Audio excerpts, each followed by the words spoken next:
नमस्ते दोस्तों। भारत का इतिहास बहादुरी की कहानियों से भरा पड़ा है, लेकिन कुछ वीर ऐसे होते हैं जिनकी वीरता समय की सीमाओं से परे होती है। आज हम बात कर रहे हैं एक ऐसे राजपूत राजा की जो शारीरिक रूप से घायल थे, एक हाथ कट चुका था, एक आंख चली गई थी, लेकिन फिर भी उन्होंने विदेशी आक्रमणकारी बाबर को युद्ध के मैदान में टक्कर दी।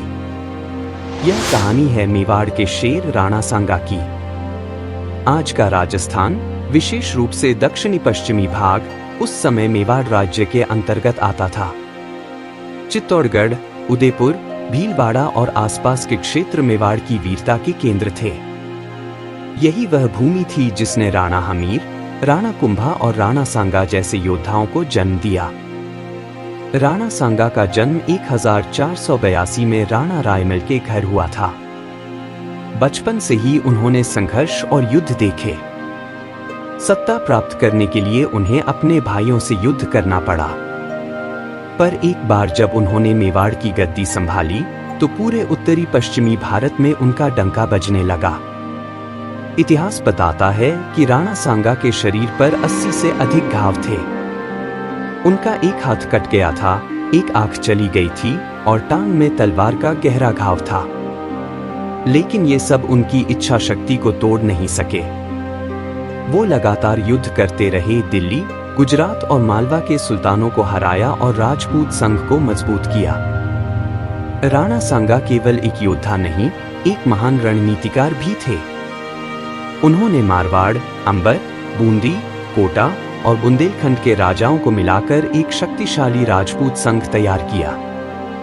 उनका लक्ष्य था दिल्ली को फिर से भारतीय सत्ता के अधीन लाना। राणा सांगा ने मालवा के सुल्तान महमूद खिलजी को पराजित किया, गुजरात के बहादुर शाह को हराया और आगरा की ओर कूच किया। यही वो समय था जब बाबर भारत आया। बाबर, जो वर्तमान अफगानिस्तान के काबुल से आया था, उसने 1526 में पानीपत के पहले युद्ध में इब्राहिम लोदी को हराकर दिल्ली की सत्ता पर कब्जा कर लिया।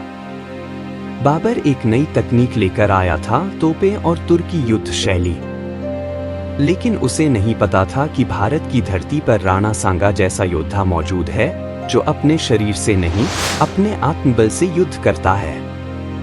खानवा, जो आज के भरतपुर जिले में स्थित है, राणा सांगा और बाबर की सेनाओं के बीच ऐतिहासिक युद्ध का मैदान बना। राणा सांगा के पास लगभग 80,000 सैनिक थे, जिनमें हाथी, घोड़े और संघ राज्यों की सेनाएं थीं। बाबर की सेना छोटी थी, लेकिन तकनीकी रूप से अधिक उन्नत तोपखाना और प्रशिक्षित तुर्की घुड़सवार। युद्ध आरंभ हुआ। राणा सांगा ने बाबर की सेना को पीछे धकेल दिया, लेकिन तभी युद्ध का पासा पलटा। बाबर ने तोपों का प्रयोग किया, जो राजपूत सेना के लिए नया था। लेकिन इससे भी अधिक विनाशकारी था आंतरिक विश्वासघात। इतिहासकारों के अनुसार राणा सांगा को उनके ही एक सरदार शिलादित्य ने विष दे दिया। युद्ध के दौरान ही राणा सांगा अचेत हो गए।